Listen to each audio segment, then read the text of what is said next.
नमस्ते दोस्तों, आज हम बात करेंगे एक बहुत ही कॉमन प्रॉब्लम हील पेन यानी एड़ियों के दर्द के बारे में। इस वीडियो में हम देखेंगे क्या मोस्ट कॉमन कॉजेस मुख्य कारण होते हैं हील पेन होने के। उसके बाद जानेंगे कुछ होम रेमेडीज या घर के उपाय जो आप कर सकते हैं और उसकी वजह से मेडिसिन लेने से बच सकते हैं। आप लोग समझदार हैं, वीडियो को एंड तक जरूर देखेंगे और वीडियो के अंत में देखेंगे हम कुछ असरदार होम्योपैथिक मेडिसिन हील पेन के लिए। तो मैं डॉक्टर शरद उनियाल स्वागत करता हूं आपका होम्यो मित्र चैनल पर।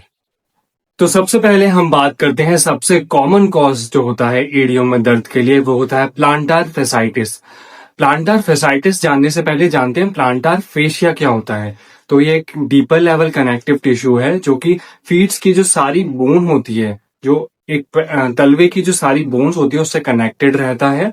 ये प्रोड्यूस करता है टेंशन, वहां पे आर्च बनाए रखता है, चलते और उछलते समय जो स्प्रिंग वाला इफेक्ट चाहिए होता है उसमें हेल्प करता है, और जब लैंडिंग होती है पैर की तब ये टेंशन को एब्जॉर्ब भी करता है।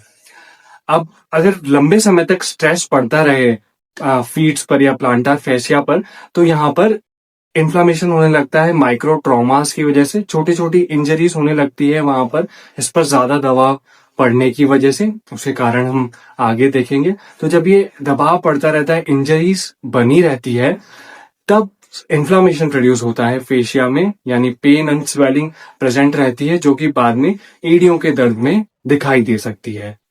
अब बात करते हैं प्लांटार फेसाइटिस के कॉजेस के बारे में। तो इसके मुख्य कारण रहते हैं बहुत लंबे समय तक खड़े रहना। जैसे अगर किन्हीं लोगों की जॉब प्रोफाइल ही ऐसी है, for example traffic police workers, housemates या फिर हाउसवाइफ इवन, जो बहुत लंबे समय तक खड़े रहकर काम करती हैं, तो वहां पर फेसाइटिस होने के चांसेस बढ़ जाते हैं। इसके अलावा ओबेसिटी यानी मोटापा, मोटापे की वजह से भी पैरों पर प्रेशर ज्यादा पड़ता है, इसलिए फेसाइटिस होने के चांसेस बढ़ जाते हैं।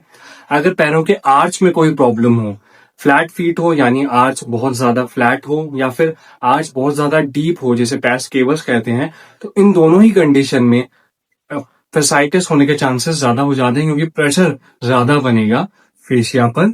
इसके अलावा अगर इम्प्रॉपर फुटवेयर हो, footwear according to design of foot नहीं हो, या फिर फुटवेयर जो बहुत ही हार्ड सरफेस का हो, वो वेयर करने की वजह से भी प्लांटार फेसाइटिस हो सकता है।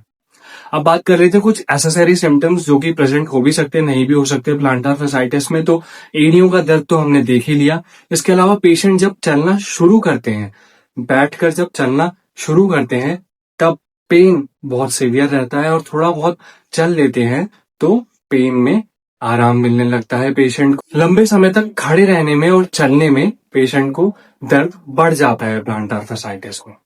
अब बात करते हैं सेकंड कॉमन रीजन एड़ियों के दर्द के लिए, तो वह है अकीलीज टेंडनाइटिस। तो यहाँ पर अकीलीज टेंडन यानी जो काफ मसल जब एंड होती है और आकर जुड़ती है हील पर, तो वहां पर जो टेंडन प्रेजेंट होता है उसमें इरिटेशन हो जाना। कारण वही रहते हैं, बहुत ज्यादा समय तक खड़े रहना, दबाव पड़ना, हैवी एक्सरसाइज करना एटसेट्रा।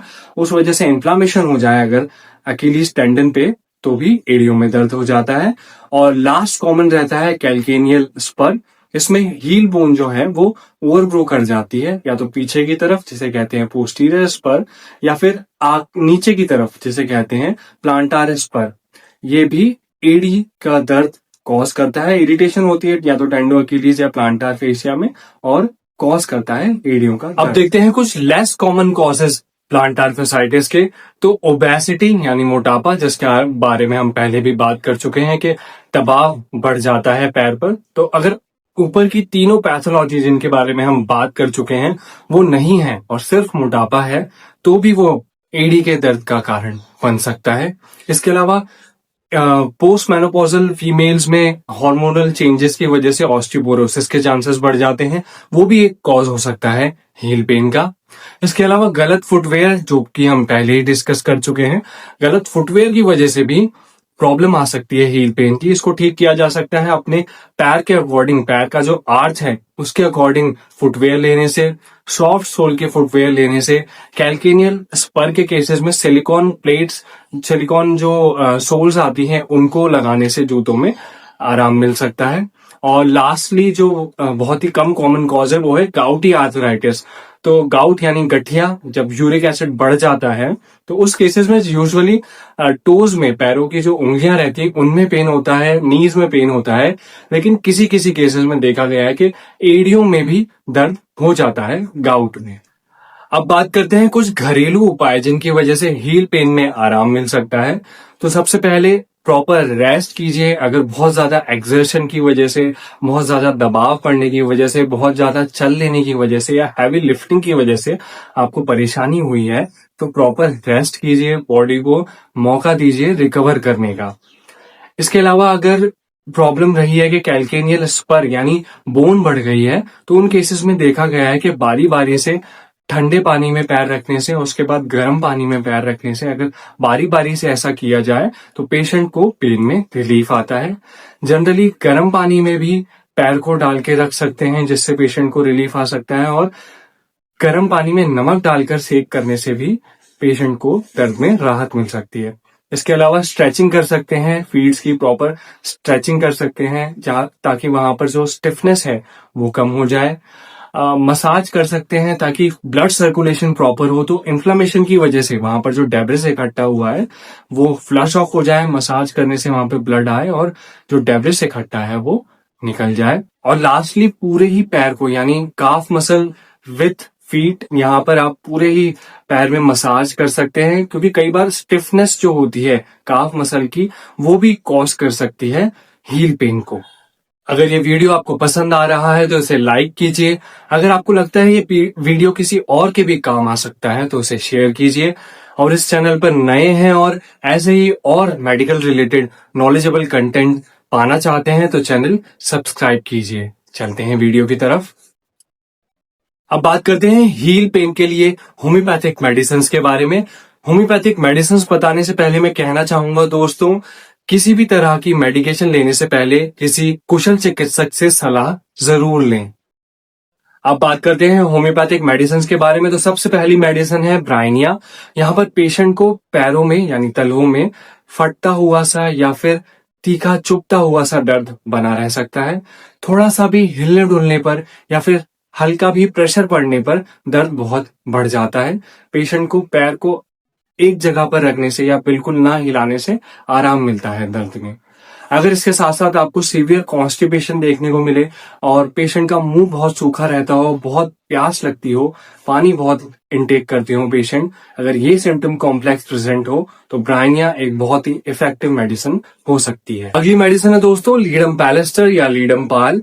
तो लीडम पाल में गाउट की वजह से यानी यूरिक एसिड ब्लड में बढ़ने की वजह से अगर हील पेन प्रेजेंट है, यानी हील पेन उसके साथ टो पेन या नी पेन प्रेजेंट है, तो बहुत ही इफेक्टिव मेडिसिन हो सकती है लीडम पैल। लीडम पैल में तलवे में इतना ज्यादा पेन होता है कि पेशेंट को जमीन पर पैर रखने में भी बहुत तकलीफ हो जाती है। दर्द में आराम मिलता है कोल्ड एप्लीकेशन से या ठंडे पानी में रखने से, और इसके अलावा पेन बढ़ जाता है अगर गर्माश मिले पैर को। इसके अलावा अगर ascending type of pain present है, यानी कि पेन शुरू हुआ था हील्स में, बाद में चढ़ता हुआ नीज में आया और कंधे में जाकर सेटल हो जाता है, अगर ऐसे सिम्टम्स प्रेजेंट हो तो लीडम पैल एक बहुत ही बढ़िया मेडिसिन हो सकती है। और आज की लास्ट मेडिसिन है दोस्तों रस्टॉक्स। यहाँ पर सारे ही सिम्टम्स में पेशेंट को आराम मिलता है, चलने फिरने से, मूवमेंट से। फर्स्ट मोशन में पेन बढ़ जाता है, लेकिन चलते फिरते रहने से, काम करते रहने से पेशेंट को आराम मिलता है। रस्टॉक्स वैसे वो मेडिसिन है जो कि प्लांटर फैसाइटिस और टेंडो एक्यूलिस दोनों को ही कवर कर लेती है, टेंडेंस को भी कवर कर लेती है। और रस्टॉक्स बहुत ही बढ़िया मेडिसिन है किसी भी तरीके के पेन के लिए, रूमेटिक पेन, बीट और जॉइंट पेन, किसी भी तरीके के पेन के लिए रस्टॉक्स एक बहुत ही बढ़िया मेडिसिन है। उम्मीद करते हैं दोस्तों ये वीडियो आपको बहुत पसंद आया होगा। अगर ये वीडियो आपको पसंद आया तो इसे लाइक कीजिए, शेयर कीजिए, चैनल सब्सक्राइब कीजिए। मिलते हैं अगले वीडियो में, तब तक के लिए धन्यवाद।